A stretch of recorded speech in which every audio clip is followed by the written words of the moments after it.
impact that they may have when they equip themselves with it, that's where motivation comes from. That's where inspiration comes from.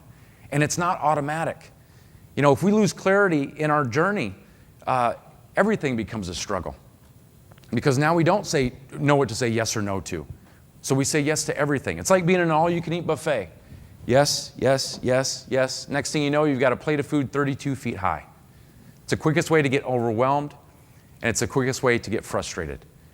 When they talk about the power of education, they're going to see examples of that for the rest of their life. We see it all the time, of the examples of those people who have it and those people who don't. It's one of the biggest deciders between the haves and the have-nots, especially in our country. And I hope that they are reminded of that power every day, just taking a few minutes to remind themselves to stake their flag in the ground and say, this is what I'm willing to sacrifice my time, my energy, my skill set towards. This is how I choose to express my warrior spirit. The last thing I want to leave you with, I want to read just a few words from my first book that you can tell was written for busy people. And it's written as a story. But I hope that these words will give the students in particular some strength when they need it the most.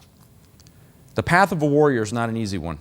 Warriors make mistakes, feel pain, get scared, and they cry. Sometimes they fight with all the fury they can muster, only to find out they're fighting themselves. All of this doesn't matter because warriors keep going in spite of it all, in spite of themselves. They persist in fighting to become the person they desperately need to be, a better person for the Creator, for their family, friends, community, co-workers, clients, and themselves. Warriors are people like you. Chimigwech, thank you very much for having me today.